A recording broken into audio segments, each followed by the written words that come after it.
이번 휴일까지 서쪽 지방은 낮 기온이 30도에 육박할 걸로 보여 일교차가 15도 안팎까지 크게 벌어지겠습니다. 면역력이 떨어지기 쉬운 때인데요. 호흡기와 심혈관 질환이 있는 분들은 각별한 주의가 필요합니다. 정혜윤 기자의 보도입니다. 찬 공기가 내려오며 하늘은 맑고 쾌청해졌습니다. 아침 저녁 제법 선선한 바람에 쌀쌀함도 감돕니다. 긴 소매 겉옷이 필요한 날씨입니다. 최근 내륙 아침 기온은 15도 안팎까지 내려가고 강원 산간 고지대는 한 자릿수로 기온이 뚝 떨어지는 날도 있습니다. 이렇다 보니 올가을 첫 서리도 지난해 비해 한 달 이상 일찍 관측됐습니다. 하지만 10월을 앞둔 9월 하순에도 가을의 시계는 제자리를 온전히 찾지 못하고 있습니다. 낮 기온이 여전히 30도에 육박하고 있기 때문입니다. 이맘때 내륙 낮 기온은 25도 안팎. 이번 주말 사이 그리고 9월 말까지 서울 등 내륙 낮 기온은 대부분 30도 가까이 치솟을 것으로 예상됩니다. 낮에는 일사이의 대부분 지역이 25도 이상 기온이 오르고 밤 동안에는 내륙을 중심으로 기온이 15도 내외로 내려가면서 일교차가 10도에서 15도로 크겠습니다. 아침 저녁은 쌀쌀하고 낮에는 다소 더운 가을과 여름이 공존하는 날씨가 당분간 더 이어지는 셈입니다. 기온차가 커지면 몸의 면역력이 떨어지고 호흡기 관리에 빨간불이 켜질 것으로 우려됩니다. 일교차가 커지고 그러면서 이제 기온이 떨어지면서 건조해지면 호흡기의 기능이 많이 감소를 합니다. 그 호흡기 점막의 선모 기능이 많이 떨어지거든요. 추워지면은 그 혈관이 수축을 하게 되고요. 혈압이 오르고 고혈압 환자나 어르신들의 경우에 심혈관 질환의 그런 발병 위험이 많이 높아진다고 알려져 있습니다. 일교차가 큰 환절기에는 야외 활동 시 입고 벗을 수 있는 겉옷으로 몸의 체온을 조절하는 것이 중요합니다. 또 충분한 수면과 고른 영양 섭취, 적절한 운동으로 면역력을 높여야 합니다. 외출 후에는 손발을 꼭 씻어 위생관리를 철저히 하고 하루에 한 번 이상 실내 환기를 해 공기를 맑게 유지하는 게 좋습니다. 또 건조해지는 가을에는 평소 물을 자주 마셔 몸의 수분을 유지하는 것이 면역력을 키우는 데 가장 중요한 요소입니다. 특히 10월 중하순부터는 갑자기 날씨가 쌀쌀해지고 미세먼지 농도가 높아질 수 있어 급격한 기온 변화와 호흡기 질환에 철저히 대비해야 합니다. YTN 정혜윤입니다. 어제 오후 3시쯤 괌 북쪽 약 500km 부근 해상에서 17호 태풍 제비가 발생했습니다.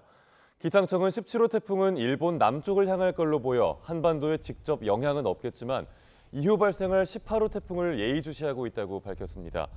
18호 태풍은 오늘쯤 발생할 걸로 보이는데 현재 필리핀 마닐라 북동쪽 약 820km 부근 해상에 있는 39호 열대 저압부가 가장 유력합니다. 기상청은 수치 예측 모델 대부분이 이 열대 저압부가 태풍으로 발달한 뒤 점차 북상해 다음 주 중후반쯤 대한해협을 통과할 걸로 모의하고 있어 한반도에 직접 영향을 미칠 가능성이 크다고 설명했습니다. 이달 들어 서울 아파트 거래량이 크게 꺾였습니다. 서울 집값 상승폭도 2주 연속 줄었는데 상승세 둔화 현상이 뚜렷해졌다는 분석도 나옵니다. 최두희 기자입니다. 서울시 부동산 정보광장에 집계된 9월 서울 아파트 거래량은 1000여 건에 불과합니다. 아직 거래 신고 기한이 한 달 정도 남았지만 9천여 건에 육박했던 지난 7월 거래량과 6천 건 수준으로 예상되는 8월 거래량과 비교하면 감소세가 확연합니다. 뜨겁게 달아올랐던 서울 아파트값 상승세도 주춤합니다. 27주 연속 상승세를 이어갔지만 주간 단위 아파트 가격 상승폭은 2주 연속 줄어들었습니다. 정부의 대출 규제 영향에다 그간 가파른 집값 급등으로 인해 부동산을 찾는 수요자들의 발길마저 뚝 끊기면서 관망세가 짙어진 분위기입니다. 이에 따라 3월부터 가파르게 치솟았던 서울 집값 상승폭이 상반기와 비교해 당분간 주춤해질 거란 전망에 힘이 실립니다. 가을 이사철 성수기이긴 하나 거래량과 가격의 상승폭은 둔화될 것으로 판단이 됩니다. 기준금리 인하에 대한 기대감은 높은 상황이지만 단기 급등에 대한 피로감이 누적돼 있기도 하고 이런 흐름이 이어진다면 올 연말쯤엔 서울 집값 상승 기조가 보합세로 전환될 수 있다는 관측까지 나옵니다. 30주 가까이 지금 되어가고 있는 주택가격 상승세라는 거는 결국 수요자들이 봤을 때 상당 부분 지금 피로감들이 누적이 되어 있고 올 연말 정도 되면 보합세로도 충분히 들어갈 가능성이 열려 있다고 봐요. 다만 이달에 추석 연휴가 껴있던 점 등을 고려했을 때 10월 이후의 매수세 흐름을 좀 더 지켜봐야 한다는 신중론도 적지 않습니다. 그간 부동산 시장 과열로 금리 인하 시기를 저울질했던 한국은행이 다음 달 기준금리 인하에 나설지도 변수입니다. YTN 큐드입니다. 매년 전문의 수는 늘고 있지만 의사들의 수도권 쏠림 현상으로 비수도권 지역은 의료 인력 부족이 심화한 걸로 나타났습니다. 수도권과 비수도권 의료 인력 불균형을 해소할 강력한 대책이 시급하다는 지적입니다. 이문석 기자입니다. 지난해 6월 강원도에서 30대 임신부가 인근에 아기 낳을 병원이 없어 헬기로 200km 이송돼 분만했습니다. 산부인과가 없는 지역의 경우 아기를 낳기 위해 멀리 있는 병원까지 이동하거나 심지어 이송 중에 구급차에서 분만하는 사례를 심심치 않게 접할 수 있습니다. 이 같은 현상은 의사들의 산부인과 비선호 경향도 한몫했지만 수도권 쏠림 현상이 더 큰 문제로 분석됐습니다. 올해 7월 기준 산부인과 전문의는 6,088명으로 지난 2019년보다 288명 늘었습니다. 그런데 증가분 95%가 수도권에 집중되면서 같은 기간 비수도권 7개 시도의 산부인과 전문의는 오히려 감소했습니다. 수도권과 비수도권 사이 전문의 수 불균형은 산부인과뿐 아니라 거의 모든 전문 진료 과목에서 관찰됐습니다. 5년여 사이 전남과 경북은 11개 진료 과목에서 전문의가 줄었고 강원은 9개, 충북 8개, 광역시인 대전에서조차 7개 과목에서 전문의 감소가 보고됐습니다. 특히 촌지역으로 갈수록 사정이 심각했습니다. 전체 229개 기초자치단체 가운데 응급의학과 전문의가 없는 시군구가 66곳에 달했고 소아청소년과가 없는 지역이 14군데, 산부인과가 없는 데가 11곳이었습니다. 지난 5년여 사이 전문의가 11,000명 넘게 증가했지만 수도권 쏠림 현상에 비수도권 의료 공백은 더 커졌다는 지적입니다. 의료 인력의 지역 간 불균형이 함께 고민해야 될 과제라고 봅니다. 앞으로 이런 의료 격차를 해소하고 균형 잡힌 의료 인프라가 구축될 수 있도록 지방 필수 의료 강화를 위한 의대 증원을 비수도권 의료 인력 충원으로 연결할 실질적인 대책 마련이 시급합니다. YTN 이문석입니다. 정부가 상급 종합병원을 전문의와 중증 질환 중심으로 전환하는 방안을 확정했습니다. 이번 방안은 상급 종합병원의 중증 진료 비중을 70%까지 올리고 일반 병상은 최대 15% 줄이는 내용을 핵심으로 합니다. 또 상급 종합병원이 권역 내 다른 의료기관과 협력을 강화하도록 지원 수준을 높일 계획입니다. 이를 위해 정부는 3년간 3조 3천억 원씩 건강보험 10조 원을 지원할 예정입니다. 윤석열 대통령과 한동훈 대표의 독대 여부를 놓고 여권 내 불협화음이 반복 노출되면서 당정이 독대 늪에 빠진 분위기입니다. 대통령실의 유보적 입장 속에 한 대표의 향후 행보와 정치적 입지에 관심이 쏠리고 있습니다. 임성재 기자의 보도입니다. 만찬 회동 이후 윤석열 대통령과 한동훈 대표의 독대 성사 여부를 둘러싼 긴장감은 좀처럼 수그러들지 않고 있습니다. 한 대표가 윤 대통령과의 단독 만남 무산 뒤 곧바로 독대 제휴청에 나서면서 당정 그리고 친한계 친윤계 간 신경전이 계속되고 있는 겁니다. 좀 기다려보시죠. 중요한 현안에 관해서 논의할 필요가 있다고 제가 말씀드렸잖아요. 그 필요가 여전히 있지 않겠습니까? 한 대표가 차별화 행보에 나서면 대통령실이 불쾌해하는 패턴이 거듭 표출되면서 독대의 늪에 빠졌다는 해석인데 당정 모두의 적자는 부담으로 작용하고 있습니다. 윤 대통령에겐 불통의 이미지가 한 대표에겐 대통령도 못 만나는 무기력한 여당 대표란 꼬리표가 따라다닐 수 있다는 우려입니다. 그게 요청했다고 알려지는 것 자체도 정상적인 과정은 아니고 또 거절에 당했다는 것도 정상적인 과정은 아니죠. 독대의 유보적인 대통령실의 입장과 맞물려 자연스레 시선은 한 대표에게로 향하고 있습니다.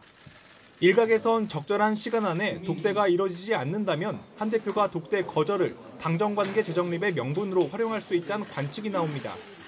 장기화하는 의정 갈등 문제와 김건희 여사 논란이 언제 어떤 형태로 폭발할지 모르는 상황에서 무산된 독대 요청은 한 대표의 개선 노력을 담은 기록이 될 수 있기 때문입니다. 당 쪽에서는 우리가 하고 싶은 얘기가 많았는데 의정 갈등과 김 여사 부분이나 이런 것들 좀 얘기를 했었으면 좋겠는데 이게 안 됐던 것에 대해서 이건 좀 문제가 있었다 이렇게 제기를 하는 그런 거죠. 오는 11월이면 반환점을 도는 윤 대통령의 임기와 맞물려 도전을 면치 못하는 여권 지지율도 변수로 작용할 거로 보입니다. 특히 동반 하락하는 당정 지지율의 큰 원인이 김 여사 이슈에 있다는 시각이 적잖은 가운데 향후 예상되는 김 여사 특검법 재표결 국면 등을 장담할 수 없다는 전망도 당 안팎에서 흘러나옵니다. 대통령과 여사와 관련된 여러 이슈를 우리가 당이 방어하고 컨트롤하는데 또 한계를 드러낼 수 있거든요. 그런 점에서는 빨리 두 분이 다시 만나서 얘기하는 게 필요하다. 물론 대통령실과 불편한 관계가 반복되면 애초 당내 기반이 약한 한 대표의 당내 장악력은 더 떨어질 수 있다는 부정적인 전망도 동시에 나옵니다. 굳이 잔펀치를 맞지 말고 톤 조절이 필요하다는 목소리가 나오는 것도 이 같은 맥락으로 읽힙니다. 여당 대표로서 민심을 국민의 눈높이에서 전달하겠다 이렇게 얘기를 했잖아요. 저는 좋은 일이라고 생각을 해요. 이 독대 요청을 좀 세련되게 접근을 했으면 좋겠습니다. 당내에선 대통령과 집권여당 대표의 불편한 관계가 장기화하는 건 공멸을 의미한다는 시각이 적지 않습니다. 한 대표가 이를 어떤 방식으로 풀어나갈지에 향후 정치적 운명, 대선 주자로서의 입지가 달렸다는 전망도 나옵니다. YTN 임성재입니다. 다음 달 시작되는 국정감사를 앞두고 거대 야당의 일방적인 증인 채택과 여당의 반발이 이어지며 강대강 대치를 이어가고 있습니다. 협치가 실종된 극한 정쟁 기류 속에 자칫 민생 이슈는 뒷전으로 밀려난 반죽 국감이 되는 건 아닌지 적잖은 우려가 나옵니다. 박광렬 기자입니다. 70여 개의 민생 법안 표결을 앞둔 국회 본회의.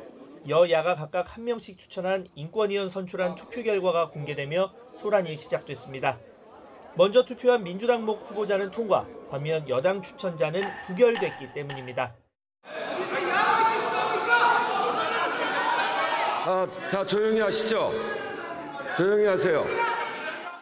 일반적으로 국회 추천 인사는 여야 협의나 합의를 거쳐 암묵적으로 통과를 전제로 본회의 안건에 올리는 것이 관례입니다. 하지만 야당이 합의를 어겼다며 비판하는 여당 측과 문제 있는 인선 탓에 의원들이 자율투표를 한 거라고 정부에 화살을 돌린 민주당 사이 볼썽사나운 설전이 벌어졌습니다.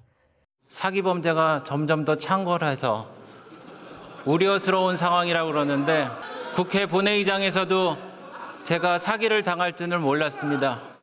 윤석열 정권의 인사가 잘못된 부분에 대해서는 견제할 수 있는 권한은 입법부밖에 없다. 국정감사 증인 채택을 위한 과방위 회의에서도 비슷한 장면은 반복됐습니다.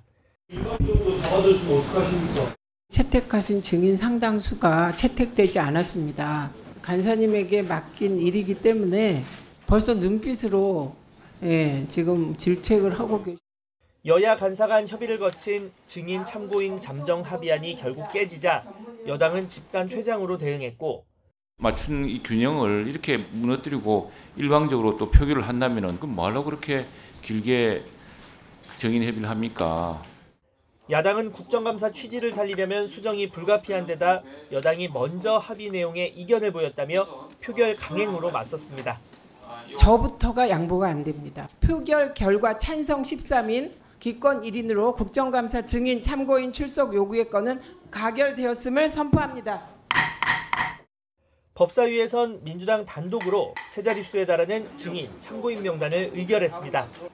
김건희 여사와 모친, 최상병 순직 사건 수사외압 의혹 관련 임성근 전 사단장 등이 포함됐습니다.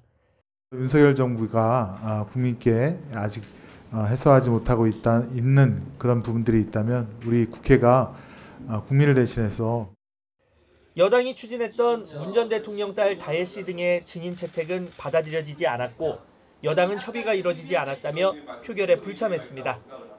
여소야대 국면 속에 여당은 머릿수에서 밀리는 데다 주요 상임위원장은 야당목, 의사봉을 쥔 위원장이 다수결을 외치면 뚜렷한 해법이 없는 상황입니다. 일방적인 증인 채택과 이에 대응한 피켓 시위, 설전과 보이콧, 국정감사하면 흔히 떠오르는 장면입니다. 이 정치 실종을 넘어선 정치 진공 상태에서 올해도 정쟁만 남을 뿐 민생과 정책 대결은 쉽지 않을 거란 우려도 나옵니다. YTN 박광렬입니다.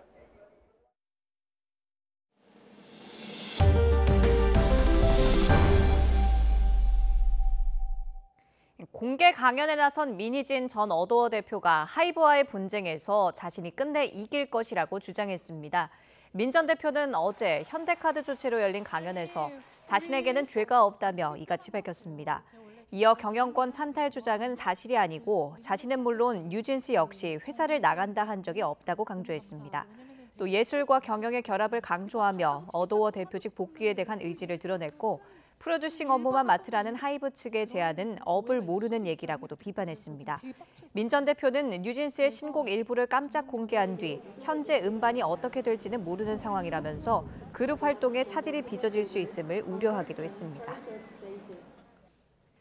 서울 강남에 있는 오피스텔을 찾아가 교제하던 여성과 그 여성의 딸까지 살해한 박학선 기억하실 겁니다. 머그샷 공개법 시행 이후 경찰이 신상을 공개한 첫 사례로 기록된 박학선은 우발적 범행을 주장해 왔는데요. 박 씨가 범행 전 피해자에게 살인을 언급하며 협박한 정황이 담긴 녹취록을 YTN이 확보했습니다. 김철희 기자입니다. 지난 5월 30일 서울 강남 한복판에 있는 오피스텔에서 60대 여성과 30대 딸이 함께 살해당했습니다. 이들에게 흉기를 휘두른 건 60대 여성 A씨에게 이별을 통보받은 박학선이었습니다. 박학선은 범행을 저지른 뒤 유유히 걸어서 현장을 벗어났다가 12시간이 지나서야 붙잡혔는데 줄기차게 계획범죄가 아니었다는 점을 강조해왔습니다. 계획적으로 범행 저지르신 건가요? 아닙니다. 범행을 왜 도주하셨습니까? 하지만 YTN이 확보한 통화 녹취에서 박학선은 자신을 만나주지 않는 A씨에게 항의하다가 모녀를 모두 죽이겠다고 말합니다. 범행을 이틀 앞두고 사실상 살인을 예고하는 듯한 발언을 했던 겁니다. 자기가 오늘 내가 다 받아주고 그래야 돼? 야, 너를 한다 그랬잖아. 돈 죽여버린다. 박 씨는 범행 당일 피해자들을 만난 뒤 12초 만에 범행을 저질렀는데 유족들은 이런 모든 정황이 계획살인을 가리키고 있다고 목소리를 높였습니다. 근데 들어간 지 12초 만에 얼마나 다쳤길래 12초 만에 사람을 우발적으로 죽일 수 있는지도. 박 씨는 수사기관에서 A씨 딸이 남편에게 전화하려고 해 죽였다는 주장도 펼쳤습니다. 하지만 A씨 딸의 통화 기록에는 남편은 물론 다른 가족과도 전화한 흔적이 남아있지 않았습니다. 우발적 범행을 주장해 형량을 낮추려는 것 아닌가 의심하는 유족들은 합당한 벌이 내려지기를 바라고 있습니다. 인천인들 최고형량 받기를 원하죠. 사회랑은 영원히 정리돼야 된다고 생각했고 저도 그렇게 생각하고. 재판부는 유족을 불러 이야기를 들은 뒤 이르면 10월 중 선고를 진행할 예정입니다. YTN 김철입니다. 전남 순천 도심에서 10대 소녀를 흉기로 살해한 30대 남성에 대해 경찰이 구속영장을 신청했습니다. 전남 순천경찰서는 어제 살인 혐의로 30살 남성 A씨의 구속영장을 신청했습니다. A씨는 그제 새벽 0시 40분쯤 순천시 조례동의 인도에서 17살 B양을 흉기로 찌르고 달아난 혐의를 받습니다. 경찰은 묻지마 범행 가능성을 염두에 두고 정확한 사망 경위 파악을 위해 피해자 부검과 흉기 감식 등을 의뢰했습니다. 홧김에 흉기를 휘둘러 예전 직장 동료를 숨지게 한 혐의로 기소된 60대가 1심에서 중형을 선고받았습니다. 인천지방법원 부천지원은 살인 혐의로 기소된 60대 남성 A씨에게 징역 30년을 선고했습니다. A씨는 지난 4월 경기 김포시 마산동에서 전 직장 동료와 주식 투자금 변제 문제로 다투다 흉기를 휘둘러 숨지게 한 혐의로 구속 기소됐습니다. 이혼을 요구한 남편에게 빙초산을 뿌리고 흉기를 휘두른 혐의로 구속 기소된 아내에게 실형이 선고됐습니다. 서울 북부지방법원은 살인미수 혐의로 기소된 30대 여성 신모 씨에게 징역 5년을 선고했습니다. 심 씨는 지난 3월 서울 미아동 자택에서 술에 취해 잠자던 남편에게 빙초산과 끓는 물을 뿌려 살해하려 한 혐의를 받습니다. 경찰 조사에서 심 씨는 평소 부부 갈등을 빚다가 남편에게 이혼을 요구받자 범행을 저질렀다고 진술했습니다. 지난 3월 자유통일당을 창당한 전광훈 사랑제일교회 목사가 총선을 앞두고 비례대표 앞순번 공천을 대가로 금품을 받았다는 의혹을 YTN이 보도해드렸는데요. 당시 전 목사는 돈을 요구한 적 없다며 의혹을 전면 부인했지만 경찰은 공천 헌금 수수 혐의를 적용해 검찰에 송치했습니다. 윤성훈 기자가 보도합니다. 전광훈 목사가 창당한 보수정당 자유통일당이 비례대표 공천 과정에서 예비후보자들에게 군품을 요구했고 실제로 전 목사 측에 억대 금액을 건넸다는 폭로가 나와서 파상이 예상되고 있습니다. 지난 3월 YTN은 정광훈 목사가 4.10 총선을 앞두고 본인이 창당한 자유통일당 비례대표 앞선번 공천을 대가로 공천 헌금을 수수했다는 의혹을 보도했습니다. 예비후보자 A씨가 안수기도 명목이지만 사실상 당을 이끄는 정광훈 목사에게 공천받을 목적으로 돈을 줬다고 폭로한 겁니다. 공천 신청 이후에 저희가 유동규 후보 입당식을 가게 되었고, 그때 이제 거기서 요구한 1억을 저희가 현찰로 줬습니다. A씨는 이후 전 목사가 예비후보자들에게 특별 공천을 해주겠다며 특별 당비까지 요구했다고 주장했습니다. 하지만 A씨는 특별 당비를 내지 않았고 공천도 받지 못했는데 당시 전 목사는 A씨 부부에게 돈을 내지 않았기 때문이라는 취지로 말하기도 했습니다. 내부에서는 돈이 선결되지 아니하면 불가능하고, 돈이 선결되지 아니하면 이거는 정치 세계의 철칙이거든. 이 같은 의혹 보도에 대해 전 목사는 공식 기자회견까지 열어 공천헌금을 요구한 적도 없고 오히려 주겠다는 걸 거절했다며 의혹을 전면 부인했습니다. 하지만 전 목사는 A씨와 시민단체 등으로부터 공직선거법 위반 혐의로 고소 고발됐습니다. 그리고 경찰은 전 목사에게 A씨 측으로부터 공천헌금을 받은 혐의가 있다고 보고 기소 의견으로 검찰에 넘겼습니다. 경찰은 또 전 목사에게 공식 기자회견 당시 취재진과 유튜버들에게 돈 봉투를 나눠준 혐의도 함께 적용해 송치했습니다. YTN 윤성훈입니다. 어젯밤 10시 50분쯤 서울 종로구 교남동에 있는 2층짜리 건물 1층 식당에서 불이 났습니다. 이 불로 다친 사람은 없었지만 식당 안이 대부분 불에 탔고 근처에 있던 주민 1명이 대피했습니다. 2시간 만에 불을 끈 소방은 정확한 피해 규모와 화재 원인을 조사하고 있습니다. 어젯밤 11시 반쯤 전남 목포에 있는 6층짜리 아파트 4층에서 불이 났습니다. 불은 30여 분 만에 꺼졌지만 불이 난 집에 있던 70대 남성이 팔과 다리 등에 2도 화상을 입어 병원으로 옮겨졌습니다. 또 다른 집에 있던 주민 7명도 연기를 들이마셔 병원에서 치료를 받았습니다. 소방당국은 주방에서 불이 시작된 것으로 보고 정확한 화재 원인을 조사하고 있습니다.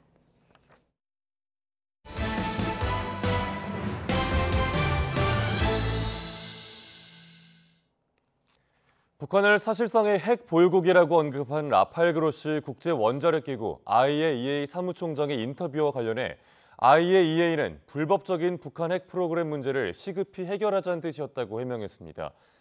프레드릭 달 IAEA 대변인은 국내 언론의 이메일 질의에 그로시 사무총장은 유엔 안전보장이사회의 결의가 가진 유효성을 거듭 강조하면서도 북한과의 대화 필요성을 주장한 것이라고 답했습니다. 유엔 안보리 결의는 북한의 불법적 핵 보유를 인정할 수 없으며 신속히 비가역적인 비핵화 조치를 해야 한다는 의미를 내포하고 있습니다. 이에 따라 IAEA의 해명은 북한을 핵 보유국으로 인정하자는 게 아니라 북한의 비핵화를 위한 현지 사찰이 가능하도록 대화하는 노력이 필요하다는 취지로 풀이됩니다. 북한의 핵실험장이 있는 풍계리 지역도 올여름 수해가 꽤 큰 걸로 알려졌습니다. 그런데도 11월 미국 대선을 전후로 북한의 7차 핵실험 가능성이 계속 거론되고 있는데 그 이유는 뭘지 이종원 기자가 보도합니다. 미국의 북한 전문 사이트 38로스가 이달 중순 보도한 민간 위성 사진입니다. 함경북도 길쭉은 풍계리에 있는 북한 핵실험장 주변으로 최소 다리 7개가 유실되고 지반이 약화하는 등 수해를 입었다고 전했습니다. 북한의 잇따른 도발과 위협에도 7차 핵실험이 임박한 것으로 볼 수 없다는 일부 관측이 나오는 이유 가운데 하나입니다. 이 같은 물리적 여건 외에도 정치 외교적 측면에서 북한의 핵실험은 얻는 것보다 잃는 게 많다는 것이 전문가들의 대체적인 분석입니다. 대북 제재를 더더욱 강화해야 된다라는 주장이 더 힘을 얻게 되고요. 그 과정에서 이제 중국과 러시아가 그나마 이제 유엔 안보리에서 지지를 표명해 줬었는데 상당히 이제 입지가 약화될 가능성도 있겠죠. 그러나 한미 양국은 11월 미국 대선을 전후로 한 북한의 핵실험 가능성을 잇따라 거론하고 있습니다. 이달 초 북핵 위기 상황에 대비한 시나리오를 처음 논의한 양국 고위급 관계자들이 이 같은 관측을 내놓은 데 이어 최근엔 대통령실이 직접 나섰습니다. 그 잃는 게를 상쇄할 만한 얻는 게 있을, 즉 전략적으로 유리점이 있을 때는 핵실험을 할 텐데 미 대선 전후에서 그런 판단을 할 수 있는 개연성은 충분하고요. 이달 들어 북한의 위협 빈도가 늘어난 것도 이 같은 전망에 힘을 싣고 있습니다. 은밀하게 숨겨왔던 고농축 우라늄 제조 시설을 공개한 북한은 최근 이딴 담화를 통해 미국 핵잠수함의 부산 입항과 한반도 비핵화 공약을 재확인한 쿼드 4개국 정상들의 성명 등을 엄중한 도발이라고 강하게 비판했습니다. 혹여 대선 후 북미 간의 핵 군축 협상에서 유리한 협상력을 이끌기 위한 고강도 도발의 맹분 축적의 의도도 담긴 것으로 분석합니다. 이와 함께 미국 대선을 전후한 북한의 핵실험 가능성은 여러 옵션 가운데 하나일 뿐 이에 대한 반복된 언급이 일종의 하지 말라는 경고 메시지가 될 수 있다는 해석도 나옵니다. YTN 이종원입니다. 이스라엘이 헤즈볼라의 수장을 겨냥해 레바논의 수도 베이루트를 대규모로 공습했습니다. 이스라엘군은 베이루트 남부의 주거용 건물에 있던 헤즈볼라 중앙본부를 정밀 타격했다고 밝혔습니다. 30km 떨어진 지역에서도 진동이 느껴질 정도로 강력했던 공습의 충격으로 건물 6채가 완전히 무너져 내렸습니다. 레바논 당국은 최소한 2명이 숨지고 70여 명이 다쳤으며 건물 잔해에서 수색 작업이 진행되고 있어 사상자가 더 늘어날 가능성이 있다고 밝혔습니다. 이번 공습의 표적은 헤즈볼라의 수장 하산 나스랄라였지만 나스랄라는 무사한 걸로 알려졌습니다. 현지 소식통은 이번 공습이 지난해 10월 가자 전쟁이 시작된 이후 베이루트를 상대로 한 최대 규모의 공습이라고 전했습니다.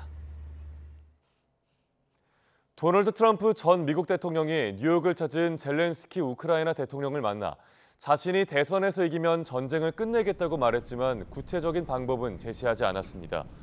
트럼프 전 대통령은 뉴욕 트럼프타워에서 젤렌스키 대통령을 1시간가량 만나 우크라이나 전쟁 상황을 논의했습니다. 회동을 마친 트럼프 전 대통령은 폭스뉴스 인터뷰에서 공정한 종전 합의를 원한다는 자신의 입장이 달라지지 않았다며 합의는 공정해야 하며 적절한 시기에 일어날 것이라고 밝혔습니다. 공정한 합의가 무엇인지 질문엔 그걸 말하기에는 너무 이르다고 답했습니다. 카멀라 해리스 미국 부통령이 대선 승패를 가를 경합주 7곳 가운데 6곳에서 트럼프 전 대통령을 앞선다는 여론조사 결과가 나왔습니다. 블룸버그 통신이 7개 경합주 유권자 6,000명을 대상으로 실시한 여론조사를 보면 지지율 동률을 기록한 조지아를 제외한 나머지 6곳에서 해리스 부통령이 우위를 보였습니다. 특히 핵심 경합주로 꼽히는 펜실베이니아에선 51% 지지율을 얻은 해리스가 46%를 기록한 트럼프를 오차 범위 밖에서 앞섰고 네바다에서도 7%포인트 차이로 우위를 나타냈습니다. 미시간과 위스콘신, 애리조나와 노스캐롤라이나에선 2에서 3%포인트 차이로 해리스가 오차 범위 내에서 앞섰습니다. 기시다 후미오 일본 총리의 뒤를 이을 일본 집권 자민당 총재 선거에서 온건파로 평가되는 이시바 시게루 전 간사장이 선출됐습니다. 취약한 당내 기반 속에 번번이 고배를 마시다가 이번엔 결선 투표에서 극적인 역전승을 거뒀습니다. 도쿄에서 김세호 특파원의 보도입니다. 이시바 시게루 전 간사장이 극우 성향의 다카이치 사나의 경제 안보 담당상을 누르고 일본 집권 자민당 총재에 당선됐습니다. 2008년부터 4차례에 걸친 도전 끝에 이번 선거 2차 결선에서 역전승을 거뒀습니다. この日本国をもう一度皆が笑顔で暮らせる安全で安心な国にするために石破茂全身全霊を尽くしてまいります。 차기 총리에 오르는 이시바 신임 총재는 29세에 최연소 중의원으로 당선된 뒤 38년간 정치에 몸담은 12선 관록을 자랑합니다. 방위상, 농림수산상 등 풍부한 내각 경험도 강점으로 꼽힙니다. 그동안 여론조사에서 차기 총리 후보감으로 1, 2위를 달렸고 지방 당원들에게도 높은 인기를 유지했습니다. 하지만 당내 지지 기반은 취약해 그동안 총재 선거 2차 결선에서 번번이 고배를 마셨습니다. 의원표 비중이 큰 2차 결선 선거에선 파벌의 영향력이 작용한 때문입니다. 아베 내각에 각을 세웠던 이시바 총재는 일본이 패전 후 전쟁 책임을 직시하지 않았다고 비판하는가 하면 일본군 위안부 문제에서도 한국 측이 충분히 납득해야 한다고 강조하면서 극우 세력과는 결이 다른 목소리를 내왔습니다. 이처럼 온건파로 평가받지만 자민당의 정책적 틀이 있는 만큼 역사 문제에서 기시다 총리 이상 나가기는 쉽지 않다는 전망도 나옵니다. 이시바 총재는 방위력 강화를 강조하고 자위대 명기 헌법 등 개헌에도 의욕을 보이고 있습니다. 이시바 시게루 신임 총재는 다음 달 1일 임시국회에서 총리로 지명될 예정입니다. 이시바 신임 총재가 한일 관계에서 자신만의 어떤 청사진을 내놓을 수 있을지에 관심이 쏠리고 있습니다. 도쿄에서 YTN 김세호입니다. 미국 남동부를 강타한 초대형 허리케인 헐린으로 최소한 14명이 숨지고 400만 가구가 정전되는 등 피해가 속출하고 있습니다. 헐린이 상륙한 플로리다에선 시속 225km에 이르는 강한 바람이 불면서 전봇대와 신호등 등이 쓰러지며 사망자까지 나왔습니다.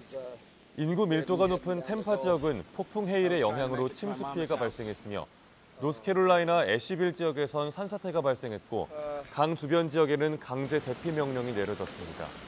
미국 언론들은 플로리다와 조지아, 노스캐롤라이나 등에서 최소한 400만 가구가 정전된 상태라고 전했습니다. 멕시코 서부 해안에서 열대성 폭풍 피해가 속출하는 가운데 수도권에선 하루 새 15차례 지진이 발생해 주민들이 불안에 떨었습니다. 멕시코 당국은 지난 23일쯤 서부 해안에 상륙한 허리케인 존이 남긴 열대성 폭풍의 영향으로 연일 폭우가 내리면서 피해가 계속 발생하고 있다고 밝혔습니다. 지금까지 최소한 5명이 숨진 가운데 산사태에 따른 주택 매물 등도 잇따라 보고되고 있습니다.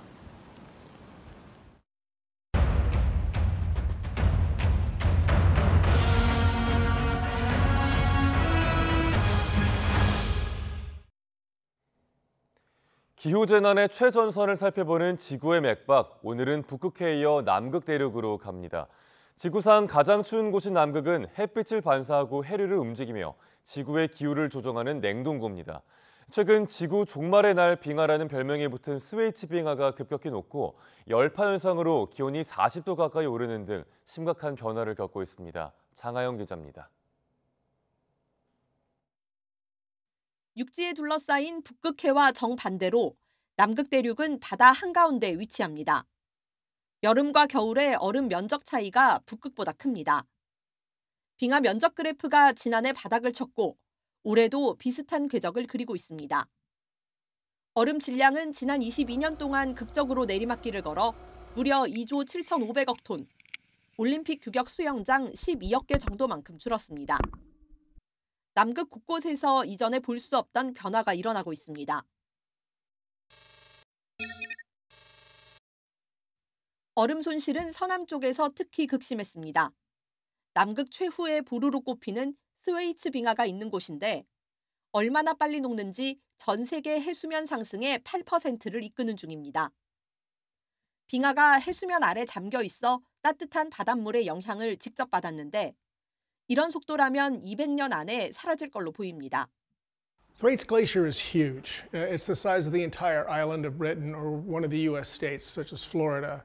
We've got a real threat of multiple meters of sea level rise from one area of Antarctica that's already begun to change rapidly. 조금 더 북쪽에선 A23A라는 이름의 거대한 빙산이 표류하고 있습니다. 크기가 서울의 7배가 넘는 세계에서 가장 큰 빙산으로 지난 1986년 피리너 빙붕에서 떨어져 나와 웨델해에 조용히 머물렀는데 2020년부터 갑자기 더 따뜻한 북쪽으로 활발히 움직이기 시작했습니다. 지금은 하루에 15도씩 빙글빙글 돌고 있지만 결국 완전히 밀려나 빠르게 녹을 걸로 보입니다. 이 지역에선 빙산이 연달아 쪼개져 나오고 있습니다. 지난해 서울 2배 크기의 A81이 떨어져 나온 데 이어 지난 5월에는 바로 위에 맞닿은 A83이 분리됐습니다. 2021년 비슷한 크기의 A74가 떨어져 나온 그 자리입니다. 이렇게 빙붕의 면적이 점점 쪼그라들면 빙붕 자체가 완전히 무너질 수 있습니다. 2022년 따뜻한 대기의 강이 흐르며 평소보다 40도 가까이 기온이 치솟았던 남극 동부의 콩거 빙붕은 그렇게 사라졌습니다. 빙붕이 어떤 역할을 하냐면 이 상류에 있는 빙하들의 흐름을 억제하는 역할을 하고 있거든요. 네, 그 억제하던 역할을 하던 빙붕이 해양 온난화에 의해서 사라지기 때문에 억제력이 줄어들어서 상류에 있는 빙하도 더 급격하게 손실되는.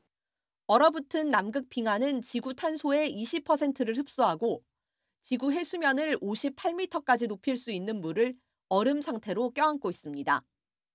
수백만 년 된 이 얼음 땅이 깨어나고 있습니다. YTN 장하영입니다. 화학비료와 농약은 온실가스를 배출하고 토양의 회복력을 떨어뜨리는 주범입니다. 그래서 친환경 농법이 떠오르고 있는데요. 미래의 지속가능한 농업을 그려보는 국제학술대회가 제주도에서 열렸습니다. 김범환 기자입니다. 멀리 태국에서 친환경 농법을 연구하는 교수진이 제주도를 찾았습니다. 우리나라의 선진 미생물 농법을 보고 배우기 위해서입니다. Bigger, definitely bigger and more productivity, definitely. Yeah. So that's why farmer like it. Without productivity, most farmer stop. 친환경 농업으로 탄소 중립을 실천하는 방안을 모색해보는 학술 대회장. 태국 교수진은 열대 과일 용안과 두리안 등에 써본 개 껍데기와 젤라틴 미생물 제품의 효과를 발표했습니다. GCM is now have been approved. The government officer also interest and now is very high demand. They are asking for GCM to try with the Longan in Thailand. 중국 연구진도 농업 현장 투어와 학술 대회에 참가해 우리나라에 퍼지고 있는 친환경 농법에 높은 관심을 나타냈습니다. 학술 대회에서는 친환경 농업을 선도하는 자치단체 전북 고창군의 모범 사례도 발표되고 미래 농업의 방향도 제시됐습니다. 자기 스스로가 경험적으로 이렇게 어떤 그런 그 농업이 이제는 데이터, 인공지능, 사물 인터넷 이런 식으로 해서 변경되는 이런 농업 시대로 이렇게 바뀌어지는 시대로 된다. 전국의 친환경 재배 면적은 6만 9천여 헥타르. 정부가 내년부터 탄소 중립을 실천하기 위해 친환경 지원금을 1헥타르에 35%에서 50%로 대폭 늘리기로 하면서 친환경 농법을 도입하는 농가는 계속 늘어날 것으로 전망됩니다. YTN 김범환입니다. 캄보디아 시엠레아프에는 수원 마을이 있습니다. 우리나라 지자체인 수원시와 자매도시 결연을 맺은 건데요. 이 우정이 벌써 20주년을 맞았다고 합니다. 유서연 기자가 다녀왔습니다.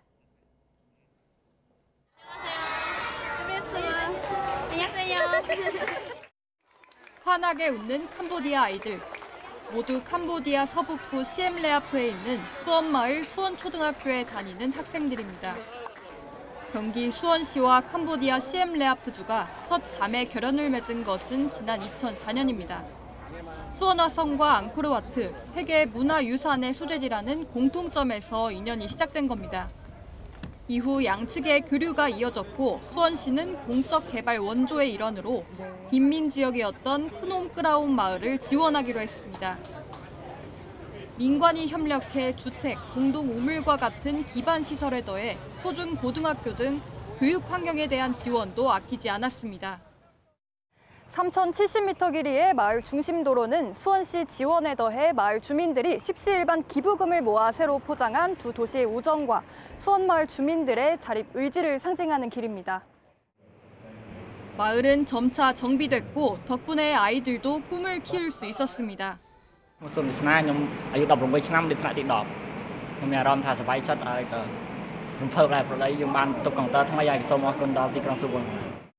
동남아시안 게임에서 메달을 따낸 수원마을 출신 캄보디아 태권도 국가대표 선수도 있습니다. 우리가 이뤄낸 한강의 기적처럼 마을이 성장하고 자활하도록 하는 게 수원시의 목표 가운데 하나입니다. 앞으로 직업훈련 등의 다양한 자활 기능을 더 부여해서 시민들과 또 시엠랩 시민들, 학생들과 저희 학생들이 함께 지구촌을 그려가는 그런 모습을 꿈꾸겠습니다. 어느덧 20주년을 맞은 두 도시의 뜻깊은 우정. 서로 돕고 응원하는 영원한 파트너를 약속하며 단단히 손을 맞잡았습니다. YTN 유서연입니다. 세계 각국의 춤을 한자리에서 만날 수 있는 천안 흥타령 춤축제가 열리고 있습니다. 54개 나라 무용단 4천여 명이 참가해서 역대 최대 규모인데요. 가장 아름다운 비언어적 요소인 춤으로 관객들을 매료시키고 있습니다. 김기수 기자입니다. 아름다운 전통 선율에 맞춰 화려한 군무가 펼쳐집니다. 소녀 능소의 성장 과정을 통해 삶의 의미와 사랑의 중요성을 보여주는 능소전. 현대 공연예술과 결합한 한 편의 뮤지컬로 재탄생합니다. 도전과 창조 정신이 어우러진 춤을 주제로 한 천안 흥타령 춤축제 2024가 열리고 있습니다. 이번 축제는 54개국에서 4천여 명의 무용단이 참여하는 역대 최대 규모로 치러집니다. 민속 의상을 입은 무용수들이 동그란 원형을 그리며 춤을 추고 치맛자락을 휘날리며 남녀가 손을 마주잡은 채 펼쳐지는 화려한 춤이 관객의 시선을 사로잡습니다. 다양한 경험도 할 수 있고 우리나라 것만 보다가 모르는 세계의 것도 보고 너무 즐거운 것 같아요. 국제춤 경연대회에 참가한 외국 단원들도 다른 나라의 춤과 문화를 보고 느낄 수 있습니다. Latvian folk dances that were performed by regular people in 17th, 18th century.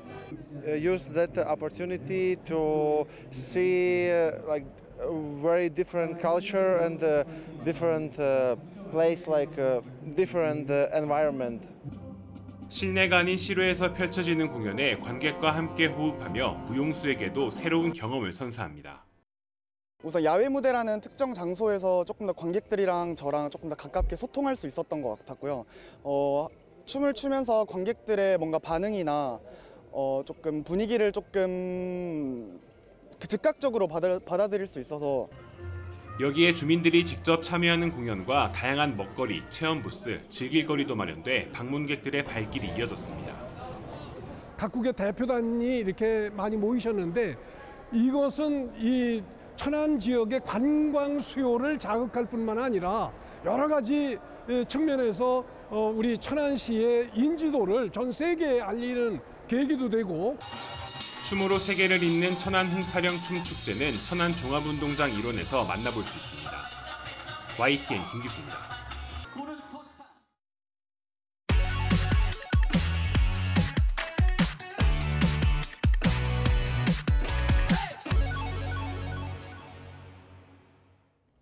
새로운 농업 기술이나 건강한 먹거리를 전해드리는 신농업 비즈니스 시간입니다. 오늘은 농식품 분야 벤처업체들 간에 치열하게 전개된 창업 콘테스트 왕중왕전 이야기를 들고 왔습니다. 오정곤 기자입니다. 보통 사람이 직접 작업하는 딸기 수확. 하지만 이 인공지능 로봇은 그 일을 대신합니다. 잎과 줄기를 피해서 잘 익은 딸기만 골라서 손상 없이 수확합니다. 국내에서는 처음으로 선인장으로 만든 식물성 가죽. 제주도에 있는 손바닥 선인장, 즉 백년초 선인장에서 셀룰로스 성분을 추출해서 만듭니다. 습기와 마모에도 강해서 동물성 가죽보다 수명이 5년 정도 길다고 합니다. 이런 획기적인 아이디어와 기술을 갖고 창업한 뒤에 그동안 정부의 지원을 받은 농식품 벤처업체는 900여 개. 올해 2번의 예선과 본선을 거쳐서 이 가운데 11개 업체가 농식품 창업 콘테스트 최종 결선 왕중왕전에 올랐습니다. 왕중왕전인지라 자신의 기술과 아이디어를 알리기 위해서 그 어느 때보다 열과 성을 다합니다. 농업 핀테크 관련 기술 등 새로운 미래 기술들이 굉장히 많이 본선에 올라와가지고 굉장히 심사가 굉장히 치열했습니다. 심사가 굉장히 힘들었고 심사 결과 돼지 배아줄기 세포를 확립해서 국내 최초로 배양 돈육을 출시한 농산업체가 대통령상인 대상에 영예를 나누면서 우승 상금 5천만 원도 함께 거머쥐었습니다. 하지만은 배아줄기 세포주는 더 이상 동물을 잡을 필요 없이 무한으로 줄기 세포를 증식을 할 수 있는 능력이 있습니다. 이 창업 콘테스트를 통해서 우리 창업 기업들이 많은 투자자를 접할 기회를 얻고 좋은 판매처를 확보하게 되기를 진심으로 기대하고 있습니다. 한국농업기술진흥원은 내년에도 350여 개 농식품 벤처업체를 선정해서 연간 3천만 원, 최대 5년간 1억 5천만 원의 사업화 자금을 지원할 예정입니다. YTN 오정곤입니다. 지난 시즌 프로농구 정규리그 2위에 오른 창원 LG는 올 시즌을 무려 8명의 선수를 영입하며 사실상 새로운 팀을 만들었습니다. 오로지 챔프전 우승만 바라보고 한 과감한 결단인데요. 과연 이런 선택이 어떤 결과로 이어질지 올 시즌 관전 포인트 중 하나입니다. 허재원 기자입니다. 프로농구 창원 LG는 조상영 감독이 지휘봉을 잡은 이후 2시즌 연속 70점대 실점을 기록하며 수비농구의 진수를 보여줬습니다. 한 발 더 뛰는 수비농구를 앞세워 정규 시즌에서는 2번 모두 2위에 올랐는데 4강 플레이오프에서 잇따라 고배를 마시며 한계에 부딪혔습니다. 대형 트레이드와 FA 영입을 통해 무려 8명의 새 얼굴을 보강한 이유입니다. 여름에 변화를 좀 많이 줬었는데 솔직히 걱정도 많이 되고 기대도 많이 되는 시즌이라서 큰 부상 없이 이 시즌을 맞이한다고 하면은 올해 팬들이 원하는 그런 좋은 자리에 올라설 수 있지 않을까. 대형 트레이드를 통해 국가대표급 가드 두경민과 전성현을 데려온 데 이어 허일영과 최진수, 장민국, 그리고 아시아 쿼터 칼 타마요 등 장신 포워드를 대거 영입했습니다. 리더십이 탁월한 허일영이 주장 완장을 차고 개성 넘치는 선수들을 하나로 묶는 역할을 맡았습니다. 개성이 강하더라도 그게 뭉치면 더 무섭기 때문에 그걸 저는 어떻게든 저도 중간에서 역할을 잘 해서 똘똘 뭉치게 한다면 상대 팀들이 다 무서워하지 않을까 그런 생각을 하고 있습니다. 도박이라고 평가될 정도로 과감한 결단을 단행한 LG는 일본과 타이완 전지훈련을 통해 팀 전술을 가다듬었습니다. 새로운 팀으로 거듭난 LG가 프로농구 무대에 어떤 바람을 일으킬지 다음 주말 개막하는 프로농구 컵 대회에서 첫 선을 보입니다. YTN 허정원입니다. 프로야구 롯데의 스위치 타자 레이에스가 외국인 최초 200안타를 눈앞에 뒀습니다. 레이에스는 부산 NC전에 2번 타자 우익수로 선발 출전해 1회 말 무사 1루에서 임상현을 상대로 시즌 199번째 안타를 신고했습니다. 지난 2020년 호세 페르난데스와 함께 시즌 최다 안타 공동 2위가 된 레이에스는 남은 2경기에서 안타 2개를 추가하면 2014년 서건창이 세운 리그 1위 기록과 어깨를 나란히 합니다. 롯데는 안타 15개를 몰아치며 NC를 13대6으로 꺾었습니다. 40홈런 40도루 역사에 도전하는 기아 김도영은 또 침묵했습니다. 김도영은 한화전에서 4타수 무안타를 기록했는데 대기록을 쓰려면 남은 2경기에서 홈런 2개를 추가해야 합니다. 만원 관중을 기록한 대전 안방에서 한화는 선발 와이스의 무실점 호투를 앞세워 기아를 8대0으로 꺾었습니다. V리그 시즌 전초전격인 컵대회에서 대한항공과 현대캐피탈이 왕좌를 가립니다. 대한항공은 경남 통영체육관에서 열린 대회 준결승에서 국군체육부대를 3대0으로 꺾고 결승에 선착해 2년 만이자 통산 6번째로 컵대회 우승에 도전하게 됐습니다. 현대캐피탈은 삼성화재를 풀세트 접전 끝에 물리쳐 11년 만에 통산 5번째 정상 등극을 노리고 있습니다. 남자부 결승전은 토요일 오후 1시 30분 시작합니다.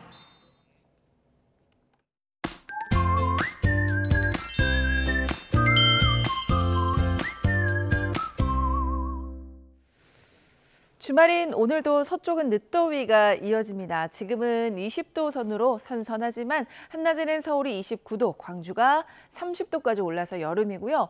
동풍의 영향을 받는 동해안은 강릉이 24도로 선선하겠습니다. 동해안은 오전까지 비가 오겠는데요. 동해에는 이미 100mm 안팎의 많은 비가 왔고 앞으로 5에서 30mm의 비가 더 내릴 것으로 보입니다. 또 오후 한때 충북과 영남은 소나기에 묻어 있습니다. 오늘 대체로 맑겠지만 호남은 오전까지 안개가 짙게 낄 것으로 보입니다. 현재 기온 살펴보겠습니다. 현재 서울이 20도, 대전은 18.9도고요. 낮 기온은 서울이 29도, 전주와 광주 30도, 창원도 29도까지 오를 것으로 보입니다. 국군의 날인 화요일에 비가 내린 뒤 기온은 점차 낮아질 전망입니다. 날씨였습니다. 뉴스타트 1부 마칩니다. 잠시 후 2부가 이어집니다. 시청해주신 여러분 고맙습니다.